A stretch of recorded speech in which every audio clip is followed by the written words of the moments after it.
At NDTV World, we are that voice, bringing you intelligent and insightful news from India and beyond. From geopolitics and diplomacy to economic shifts, migrations, tech disruptions, and the stories of our diaspora. We cover the news that shapes our global future. NDTV World, your new home for global news, is here.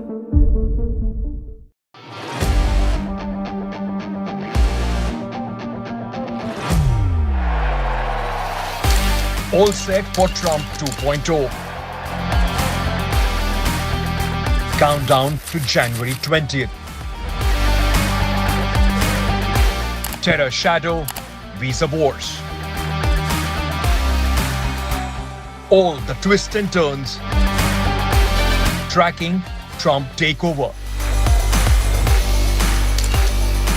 Every day at 10:30 p.m. only.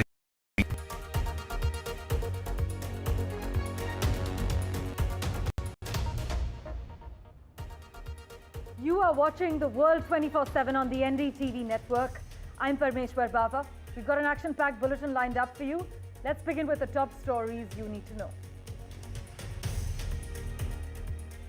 The World Bank has estimated that the Indian economy will grow 6.5% this year compared to 6.6% projected earlier, and will see a mild pickup in pace to 6.7% in the next year, remaining the fastest growing major economy. Global growth is projected at 2.7% for 2025 and 2026. Israel postponed the cabinet vote regarding a crucial ceasefire agreement that would halt fighting in Gaza and secure the release of numerous hostages. Disagreements over last-minute details have pushed the vote to today. Meanwhile, Israeli airstrikes have resulted in at least 72 casualties. Iran's President Masoud Pezeshkian visits Moscow to sign a partnership treaty with Russian President Vladimir Putin.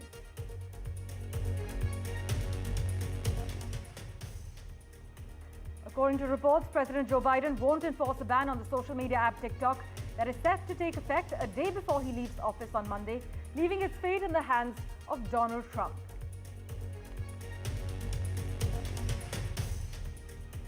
The U.S. Department of Homeland Security will implement a final rule to modernize and improve the efficiency of the H-1B visa program today.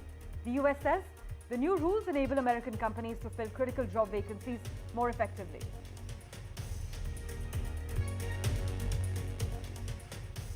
U.S. filmmaker David Lynch, who exerted a vast influence on the big and small screen and challenged America's ideas about itself, has died aged 78.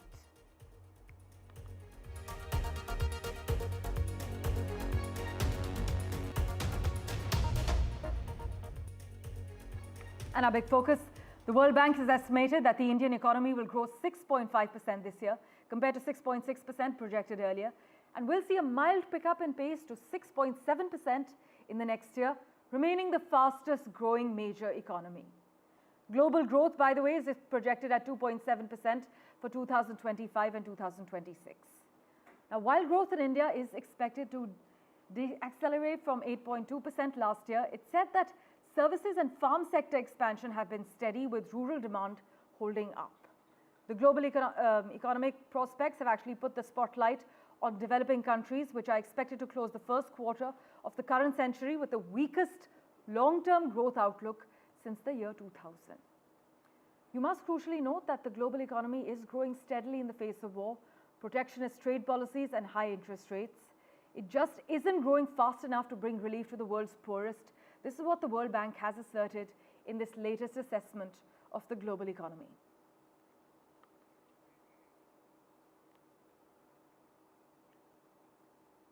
Now, the crucial news: in a dramatic turn of events, Israel's Prime Minister Benjamin Netanyahu postponed a crucial cabinet meeting that was set to vote on the highly anticipated Gaza ceasefire and hostage release deal. The decision, announced just hours before the scheduled Thursday meeting, came amid escalating tensions and last-minute disputes with Hamas over the terms of the agreement. Netanyahu's office actually issued a statement accusing Hamas of sparking what it called a last-minute crisis, further adding that as a result, the cabinet will not meet until Hamas agrees to the full terms of the deal. However, I must inform you that a senior Hamas official has denied any breach and reaffirmed the group's commitment to the ceasefire deal and its terms. But despite this delay, senior US officials remain optimistic. In fact, Secretary of State Antony Blinken expressed confidence that the ceasefire would still go into effect on Sunday as initially planned. He acknowledged a loose end in negotiations but assured the public that US diplomats in Doha are working tirelessly to resolve the final details. The next vote on the ceasefire is now expected to take place this morning. Meanwhile, Netanyahu faces growing internal pressure, particularly from his hardline National Security Minister Ben Gvir, who vowed to resign if this deal is ratified. But despite Ben Gvir's opposition leader Yair Lapid has expressed full support for this current deal, emphasizing that the agreement's importance outweighs political differences. Take a look at the finer details.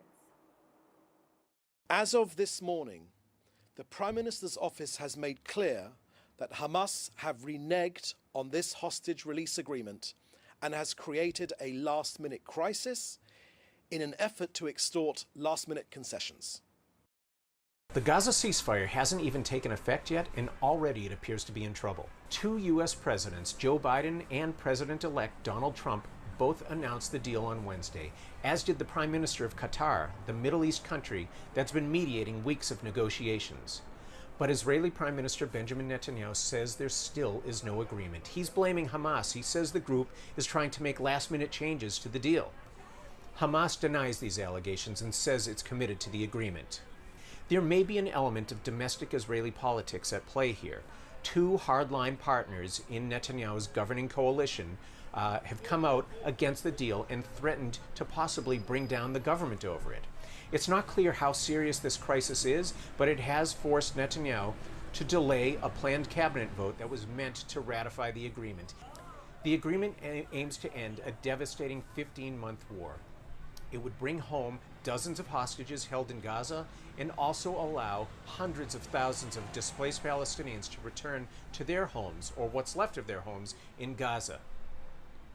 The deal was welcomed on both sides on Wednesday, but for the time being, the families of hostages and the displaced Palestinians are now facing another period of renewed uncertainty. In other crucial news, the United States is set to launch an updated H-1B visa program today. Now, these new rules, announced by the Department of Homeland Security, aim to boost fairness, transparency, as well as efficiency in hiring global talent. They also address growing concerns about fraud from employers and employees. In fact, the key changes include revised criteria for specialty jobs, clearer guidelines on qualifying degree areas, automatic gap extensions for F1 students, and faster processing times to streamline the transition to H-1B status. This rule, which takes effect today, aims to enhance the requirements for the H-1B non-immigrant visa program, enabling US companies to fill critical job vacancies more effectively, address labor needs in critical fields, and also strengthen the US economy. Meanwhile, just days before Donald Trump's inauguration as US president, Russia and Iran are set to sign a landmark strategic partnership pact in Moscow, a move that will further solidify the growing alliance between two of the West's key adversaries. This deal marks a significant deepening of ties that have strengthened dramatically since Russia's full-scale invasion of Ukraine, and it's fueling concerns that the West's long-held fears about this alliance are now becoming reality. But as Moscow moves closer to Tehran, there are growing questions about the potential geopolitical ramifications, but Russian officials remain defiant. Foreign Minister Sergei Lavrov dismissed the idea that the pact was aimed at the West, drawing a parallel with a similar agreement signed with North Korea. In fact, Mr. Lavrov insisted earlier this week, this agreement, like our treaty with North Korea, is not directed against anyone. However, some experts remain very skeptical. My colleague Mohammad Ghazali has been tracking all aspects of the story for us. He joins us over the phone line at the moment. Ghazali, as Moscow and Tehran strengthen their ties, should the West be worried? Some argue that the matters seem increasingly uncertain as we speak. See, as far as whether the West should be worried or not, certainly, because since Tehran and Moscow got closer, we had seen how the war in Ukraine had changed, because it was the biggest support Russia got from Tehran when they started supplying them the refurbished drones which are getting damaged, the Russian drones which are getting damaged in the Ukraine war, were getting refurbished back in Tehran, and Tehran was resupplying it to Russia. Now, the reports are suggesting that perhaps when President-elect Mr. Donald Trump will get into office on 20th of January, he is going to ease some sanctions on Russia if Russia and Ukraine try to go for a diplomatic solution for the war, and squeeze Iran and put more sanctions on Iran for its oil production and oil sale. So if Russia and Iran continue to grow so closely, and if this pact or comprehensive strategic partnership is what we are being told gets through, or this deal gets through, then perhaps there is a clause which says that both parties will come to the need of each other whenever they get under any kind of attack. Though both Russia and Iran continue to deny that there would be any such kind of pact between the two countries when it comes to the defense ties, but West must be concerned about the kind of cooperation these two countries are, because both of them are facing sanctions from the West world, and that is why if they continue to be closer, there is always a chance that Russia, China, Iran, these three countries, which are generally now, Russia and Iran are generally being seen as an international pariah, because a lot of countries have put sanctions on them. And if they continue to grow closer, there is a very much chance that they will also try to bring in more countries on their side, and may influence the global order as well. Ghazali, as always, thanks so much for joining us with the latest and contextualizing the details for us. Meanwhile, according to reports, US outgoing President Joe Biden will not enforce a ban on the social media app TikTok that is set to take effect a day before he leaves office on Monday, leaving its fate in the hands of President-elect Donald Trump. Officials who are familiar with the matter said the outgoing administration was leaving the implementation of the law and the potential enforcement of the ban to Donald Trump and his team. Well, let's turn our attention now to Canada, where Mark Carney, the globally influential central banker and staunch advocate for green investment, has officially launched his campaign to lead Canada's Liberal Party and become the country's next Prime Minister. The 59-year-old former Bank of England governor and Bank of Canada head made the announcement in Alberta, positioning himself as the leader Canada needs in times of profound change. He declared he is here to ask for everyone's support, emphasizing his commitment to earning the trust of the Canadian people.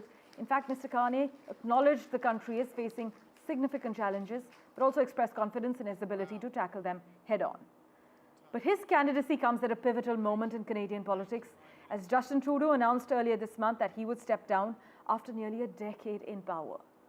Trudeau's departure, while it marks an end of an era, leaves the country in search of a new leader, new leadership, as his once dominant global profile continues to fade. But with national elections looming this year, Mr. Carney's bid represents a sharp break from the past and, as some say, a bold vision for Canada's future. I'm here to ask for your support. I'm here to earn your trust, to lead that fight. I'm back home in Edmonton to declare my candidacy for leader of the Liberal Party and Prime Minister of Canada. Right, with that, let's turn our attention now to the United Kingdom. Well, when is a U-turn not truly a U-turn?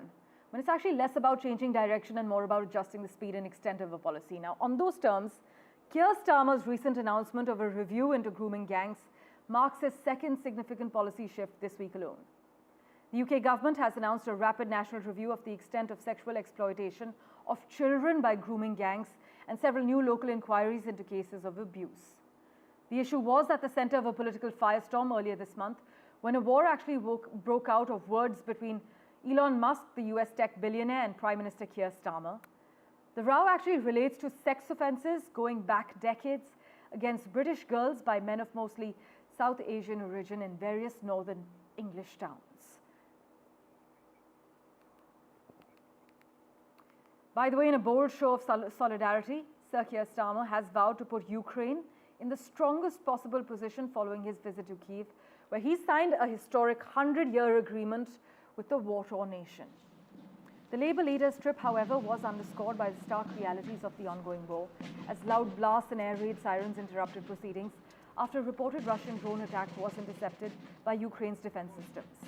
But Mr. Starmer's visit underscores his commitment to bolstering Ukraine's fight for independence, marking a significant step in international support as the war with Russia rages on. Because if Ukraine falls, there won't be Europe. I completely agree, and it's so important повністю that we погоджуюсь. must Це дуже важливо. and we will stand with Ukraine for as long as is possible. That's why I'm here. And by the way, BP has announced it will cut more than 5% of its global workforce, a move aimed at slashing costs and restoring investor confidence under the leadership of CEO Murray.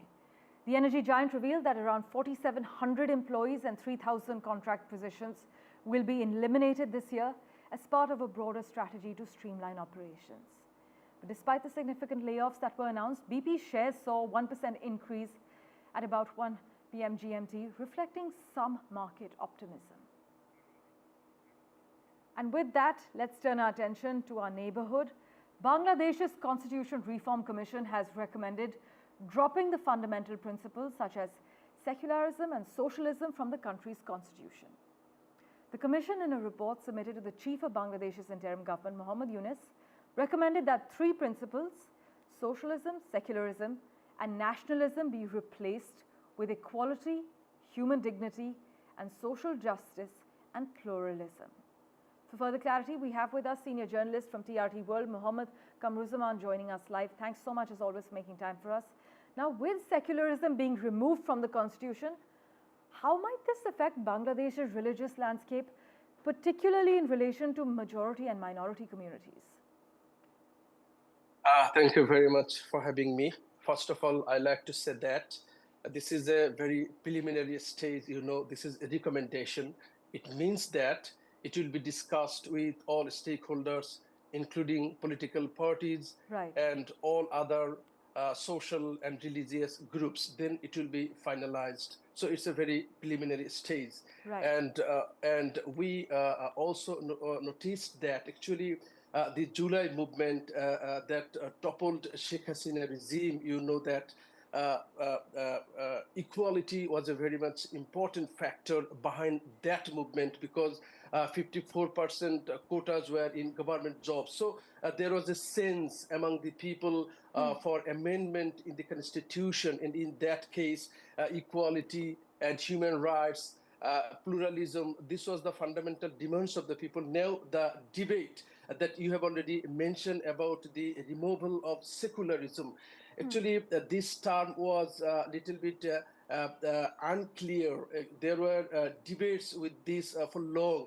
Despite having secularism in the constitution since the independence of Bangladesh in 1971, even there was misuse of religion. Even if you saw the history of Bangladesh, you see that before the national elections, even ex-Prime Minister Sheikh Hasina went to Makkah, performed Hajj, and then with hijab came to the country. So there were many misuse, and even he was the mother of... But is this being seen as a genuine return to the original values of independence, or is it a political maneuver to align with the current public sentiment? Actually, it doesn't mean that removal of, according to my sense, removal of secularism doesn't mean that religion will be dominant here. Actually, social justice and other issues that has been included, it means that all the stakeholders, all the people will enjoy freedom here, and human rights will be upheld here. So it doesn't mean that religion will be dominated here. However, it will be discussed with all stakeholders, and then finally it will be finalized after discussion through the experts also. So we have to wait for the final result on this recommendation. Well, as Mohammad Kamruzaman is reporting, this is in its preliminary stages. It has not been finalized, but we will of course revert to you for regular updates from Dhaka. Thanks so much as always for joining us. News and updates continue in a moment, right after this very short break. Do stay tuned.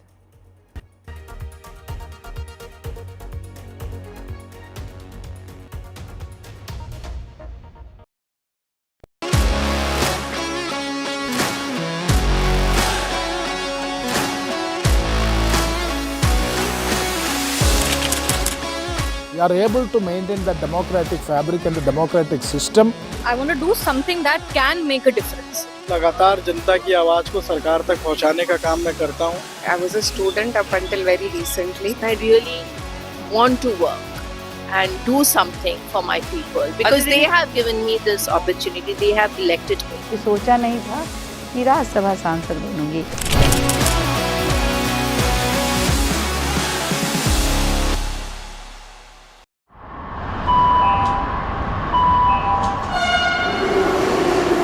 Kind attention, please.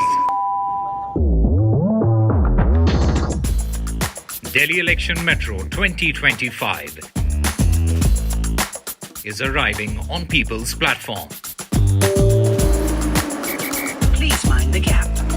BJP or AAP, who will get to the Delhi Secretariat station? दरवाजे बाईं तरफ खुलेंगे. Who will Delhi voters open the victory doors for? And who will be shown the door? Can the BJP throw AAP's victory run off track? Or will it be Kejriwal's ticket to win again? Can Congress take the election metro to revival? We will track it all for you. Delhi's decision destination. Doors will open on the left. Stay tuned to NDTV for mega metro poll coverage. I've been reporting on all issues, big and small, from Andhra Pradesh, Telangana, rest of South India, bringing you all the action, all that you need to know, all that you want to know. The energy of Maximum City is infectious. I bring in that energy in our news coverage from financial capital Mumbai. Covering from the southernmost part of India over the last 23 years, I bring in-depth and 360-degree coverage from the Dravidian heartland. The land of Mishti is also known for its bitter politics. I have seen much water flow under the Howrah Bridge, covering Bengal in all its vivid colors.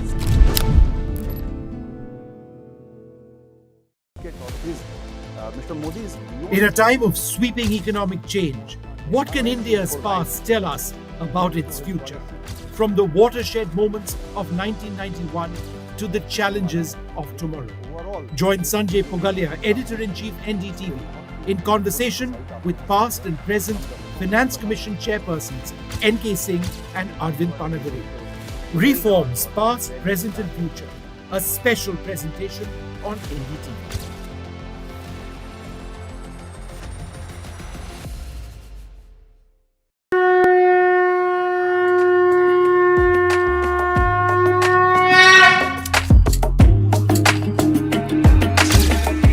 Mahakumbh, the festival of faith, the world's biggest spiritual festival, the divine dip and the spiritual sangam,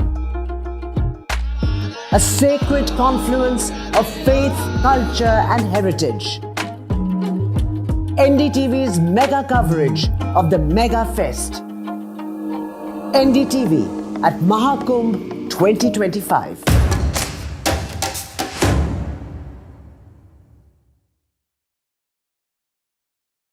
In today's interconnected world, India's voice is more crucial than ever. When India speaks, the world listens. At NDTV World, we are that voice, bringing you intelligent and insightful news from India and beyond. From geopolitics and diplomacy to economic shifts, migrations, tech disruptions, and the stories of our diaspora. We cover the news that shapes our global future. NDTV World.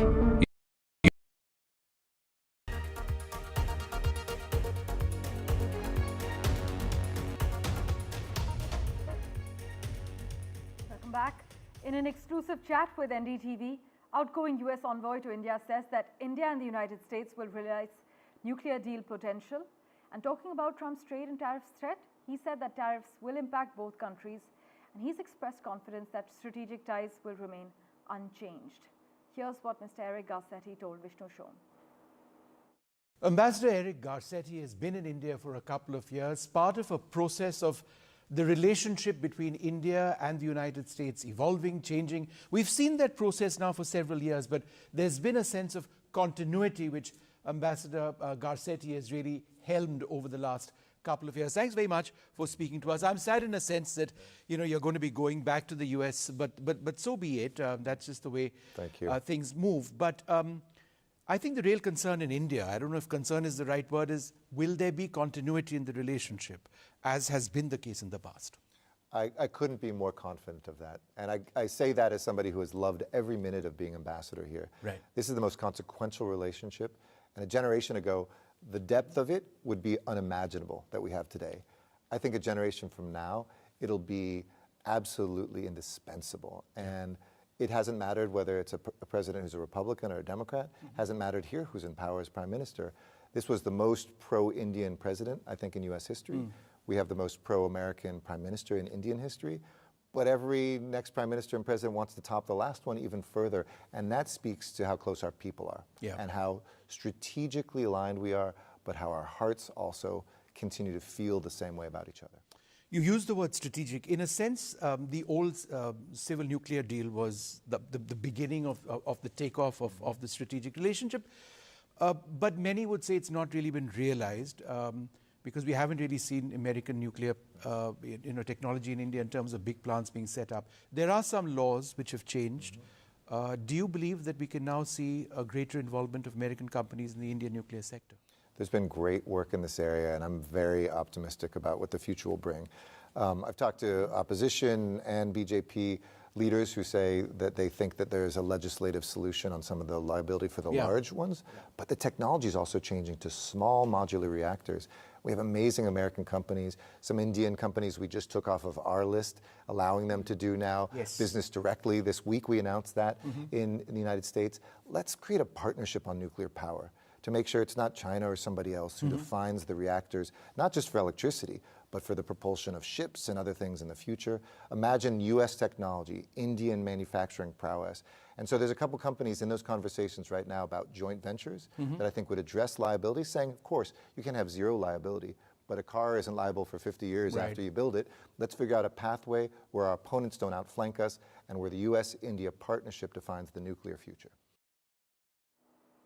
Thank you for investing your time and watching this edition of The World 24/7.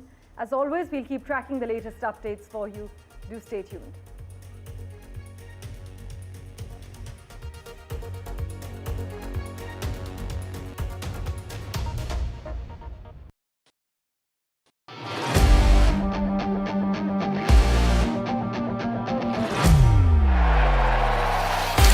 All set for Trump 2.0. Countdown to January 20th. Terror shadow, visa wars. All the twists and turns. Tracking Trump takeover. Every day at 10:30 p.m. only on NDTV 24/7.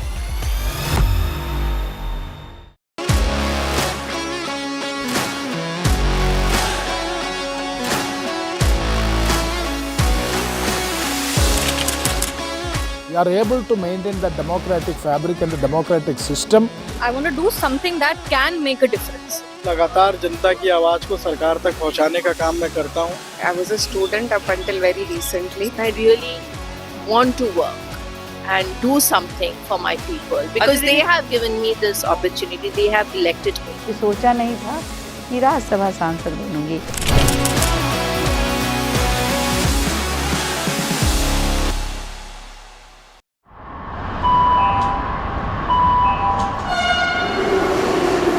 Kind attention, please. Delhi Election Metro 2025 is arriving on People's Platform. Please mind the gap. BJP or AAP, who will get to the Delhi Secretariat station? दरवाजे बाईं तरफ खुलेंगे. Who will Delhi voters open the victory doors for? And who will be shown the door? Can the BJP throw AAP's victory run off track? Or will it be Kejriwal's ticket to win again? Can Congress take the election metro to revival? We will track it all for you. Delhi's decision destination. Doors will open on the left. Stay tuned to NDTV for mega metro poll coverage. I've been reporting on all issues, big and small, from Andhra Pradesh, Telangana, rest of South India, bringing you all the action, all that you need to know, all that you want to know. The energy of Maximum City is infectious. I bring in that energy in our news coverage from financial capital Mumbai. Covering from the southernmost part of India over the last 23 years, I bring in-depth and 360-degree coverage from the Dravidian heartland. The land of Mishti is also known for its bitter politics. I have seen much water flow under the Howrah Bridge, covering Bengal in all its vivid colors.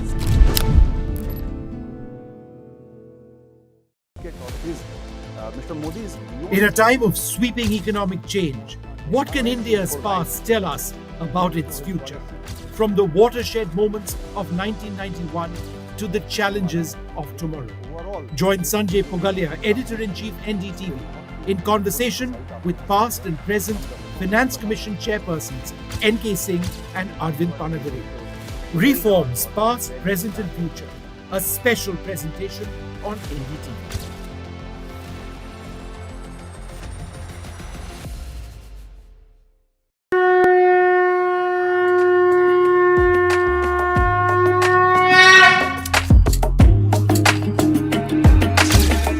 Mahakumbh, the festival of faith, the world's biggest spiritual festival, the divine dip and the spiritual sangam, a sacred confluence of faith, culture and heritage. NDTV's mega coverage of the Mega Fest. NDTV at Mahakumbh 2025.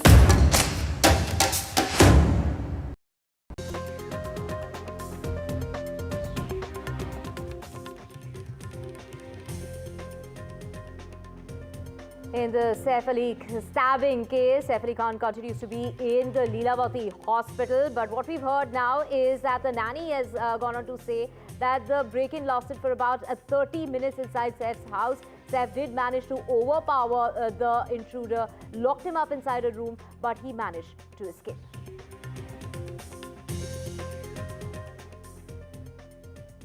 And in the run-up to the elections in the national capital to take place on the 5th of February, today is the last day of filing nominations. And the ongoing Mahakumbh Mela, so far 7 crore devotees have taken the holy dip at the Sangam. The World Bank lauds India's growth, says India to remain the fastest growing economy, India to grow at 6.7% for the next 2 years.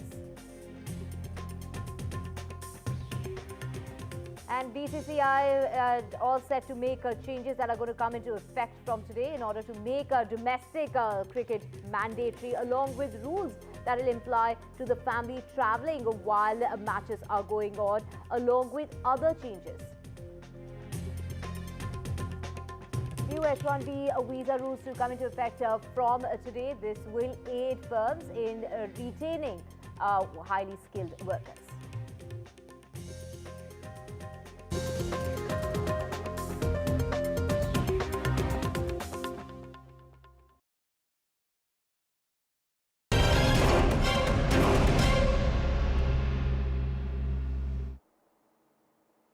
A very good morning. You're watching The Breakfast Show only on NDTV 24/7. I'm Divya Wadhwa. Let's get you the very latest in the attack that took place on Bollywood actor Saif Ali Khan. The statement of the nanny has been accessed. According to the nanny, the break-in lasted for about 30 minutes. The attacker had entered the room of their younger son, the younger son of Karisma Kapoors and Saif Ali Khan, and the attacker then demanded for a ransom of 1 crore rupees. From what we're hearing is the second nanny who was present in the room ran to Saif Ali Khan's room, woke him up, and that's when Saif came into the room and confronted the attacker.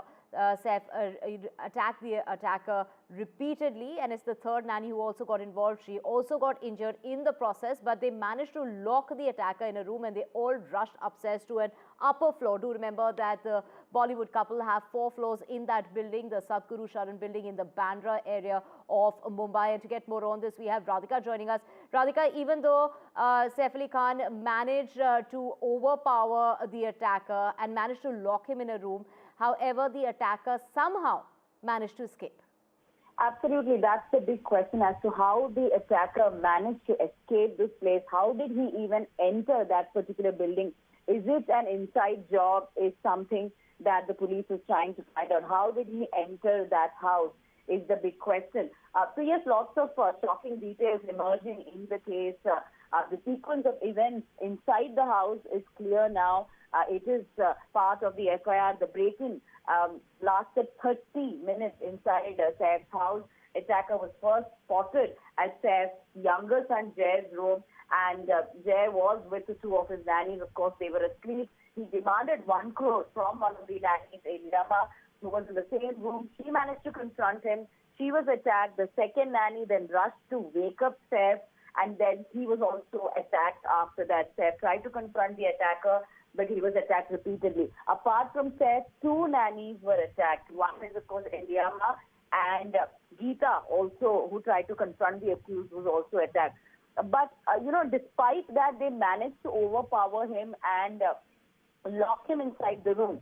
And all of the family members then rushed to the upper floor where they tried to take help of some of the staffers there. But by then, this attacker managed to escape. Despite him getting locked inside that particular room, he managed to escape and flee from the house. So yes, shocking details emerging and a lot of unanswered questions as to how he managed to get inside the house. Is it an inside job? And, how many CCTV cameras managed to capture him? Because we have a CCTV visual of him on the 6th floor staircase of the house, but not in many other parts. And, he managed to get inside through the stairway, through the fire escape, and inside, the children's bedroom. So that is very, very shocking. Of course, probe is underway. It's been, more than a day, but no trace of the accused yet. Right. Of course, Radhika, many questions remaining unanswered. How did he manage to get inside the house? How did he manage to get out? How did he manage to escape from a room that was locked? Of course, Saif Ali Khan and Karisma Kapoor own 4 floors in that building, like we mentioned. So they all moved to an upper floor in order to, of course, secure the family. And that was a good call that Saif Ali Khan took. Of course, even his eldest son managed to get him to the hospital in an auto rickshaw, not wasting any time to, get the car out. And, so many quick decisions taken on the feet. And, of course, especially Saif Ali Khan, managed to overpower an attacker, given the fact that it was his child's room. He had gone to protect his child. And, a big round of applause for the staff members at the residence of Saif Ali Khan, because they also got involved and they also managed, to help Saif to basically inform him in time and also to overpower the attacker. But, the big question being that, this man comes in, demands money, demands cash to the tune of 1 crore rupees. He's actually inside the child's room. How did he even manage to get inside the child's room? How did he manage to get inside the house? Radhika, how did he manage really, he obviously knew the ins and outs of the building. He knew the ins and outs of the house as well, to be able to find Jay's room in amongst 4 floors and to manage to even get out and, literally escape. And, even till now, what is the police really saying? They managed to nab him. There are pictures that are, out on social media. We are flashing it on our screen as well. What information do we have of this man who was responsible for attacking Saif Ali Khan?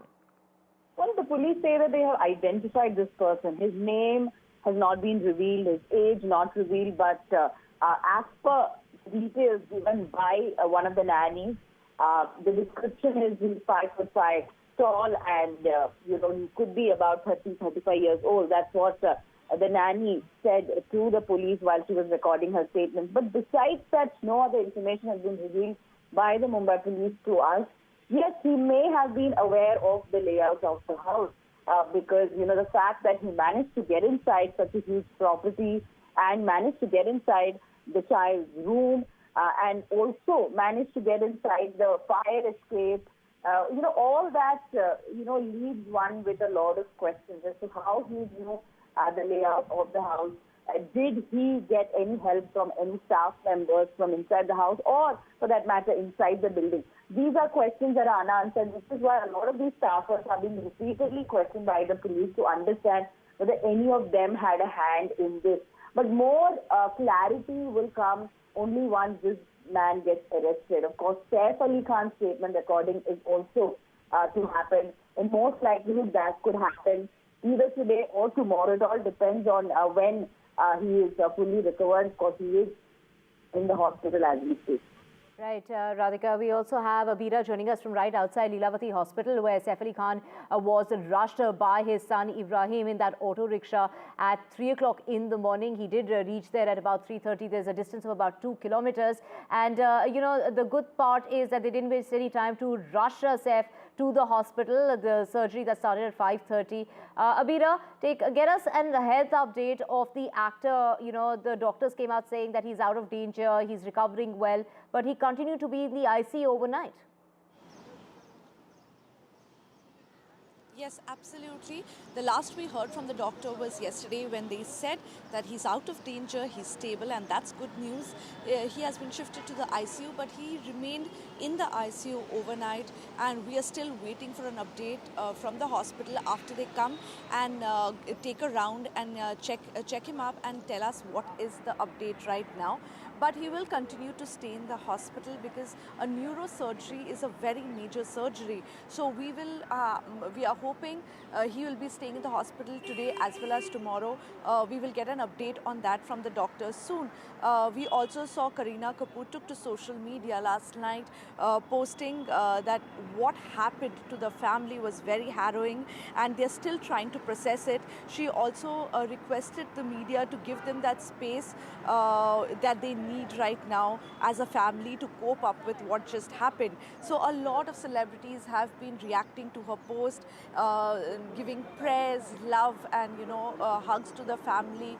So like Sonakshi from Sonakshi Sinha, Ranveer Singh, Priyanka Chopra, everybody has been reacting to her social media post because that is her first post after the incident on her social media account. A lot of other celebrities have been reacting to what happened to Saif Ali Khan in their house. From Ravina Tandon, who took to social media saying, celebrities are always a soft target, but we still don't know if the unidentified person targeted Saif Ali Khan and Karisma Kapoor's house, knowing that it was their house or not. We also, of course, had Kunal Kohli talk about it. Swara Bhaskar also took to social media and said that it is a distressing, event that happened. It's very disturbing, and she wished the family with prayers. Then we had Vivek Agnihotri wishing Saif Ali Khan a speedy recovery. We also saw Aditya Thackeray talking about the incident. We had a lot of other celebrities, Pariniti Chopra, Malaika Arora, everybody reacting to this. We also had Arjun Kapoor and Malaika Arora, Ranbir Kapoor, Alia Bhatt visiting the hospital yesterday. And we have also had visuals of, we have seen visuals of Sara Ali Khan and Ibrahim visiting Kareena, who has been staying at Karisma Kapoor, her sister's place, with the kids right now. So everybody have been visiting Karisma Kapoor's house. Sanjay Dutt was also seen visiting Karisma Kapoor's house, giving support to the family. Abira, of course, Ravina Tandon, they're raising the issue of security as far as celebrities are concerned. This is a very secure area of Mumbai, given the fact that this man was very aware perhaps that it was Kareena and Saif Ali Khan's house, because he did know the ins and outs of the house, not just the building. He knew how to get out, he knew how to get in. How did he manage to literally break into the house, stay inside for half an hour, and then manage to escape even after he was locked inside a room by Saif and their nanny? So a lot of questions, that need to be answered, and of course we will wait for that statement that Saif will make, that will come about only eventually once he starts to feel better. So all of us here at NDTV are wishing a speedy recovery to the actor. Moving on now to more news, and it's a big day as far as in the run-up to the elections is concerned. Today is the last day of filing for nominations. Yesterday, we did see Congress leader Sandeep Dixit, who filed his nomination papers. He's up against Aam Aadmi Party's chief Arvind Kejriwal from the New Delhi constituency, while Manish Sisodia and Saurabh Bhardwaj filed nominations from Jangpura and Greater Kailash. On the other hand, BJP's Harish Khurana from Moti Nagar. We also had Manjinder Sirsa from Rajouri Garden and Kapil Mishra also there filing his nomination papers. And it's the BJP that finally released its fourth list, ending all the suspense when it comes to the seat of Greater Kailash. चुनाव के लिए पूरी party जो है तैयार है। हमारी party के पास नैरेटिव है, हमारी पार्टी के पास नेता है, हमारी पार्टी के पास नियत है। भारतीय जनता पार्टी के पास आज चुनाव के लिए कोई एजेंडा नहीं है। सिर्फ गाली गलौज करके, डरा धमका के, इलेक्शन कमीशन का इस्तेमाल करके वे चुनाव जीतना चाहते हैं, जो कि मुश्किल है। We don't find BJP or Aam Aadmi Party having any positive image in the field. And when there is a positive image only for the Congress, it is only our hard work to bring our voters back to us, and we are surely going to win. Sir, Kejriwal is saying the Congress and the BJP are working in a jugalbandi. What is your response to that? Because they have no other argument. They have absolutely no other argument. It's a party without an agenda. It's a party without a slogan. It's a party without a leadership. It's a party without any moral authority. What is the understanding of the MHA sanction on the alleged liquor scam case at this point? These had to come. The High Court has called this party dishonest. The CAG has called it dishonest. There's nothing left as far as the liquor scam is concerned. It clearly shows that these people made huge amounts of money. How do you feel about your nomination? Very good, very confident, very happy. Sir against में यहाँ पे sitting MLA हैं आम आदमी party के, क्या लगता है सर कितनी बड़ी चुनौती आप उनको दे पाएंगे? चुनौती है आपदा को, चुनौती है आपदा के मुख्यमंत्री अरविंद केजरीवाल को कि आइए लाइव टेस्ट करते हैं। आप कोई क्षेत्र ले लीजिए, चूनाभट्टी ले लीजिए, जवाहर कैंप ले लीजिए, B58 ले लीजिए, जखीरा ले लीजिए, मानसरोवर गार्डन ले लीजिए, रमेश नगर ले लीजिए, कीर्तिनगर ले लीजिए, सुदर्शन बाग ले लीजिए, मोती नगर ले लीजिए, करमपुरा ले लीजिए, ईस्ट पंजाब ले लीजिए। आप कोई क्षेत्र उठा लो, लाइव टेस्ट हो जाता है कि दिल्ली का और मोती नगर का सत्यानाश कैसे हुआ है, वो सबके सामने आ जाएगा। इसलिए मेरा चुनौती है अरविंद केजरीवाल को, चुनौती मंजूर हो तो बताएं। इस क्षेत्र को साफ सुथरा करने का और नंबर 1 क्षेत्र बनाने का मुद्दा जो हमने उठाया है, उसको हम पूरा करेंगे। Right, we have my colleague Anushka Garg joining us to get us more on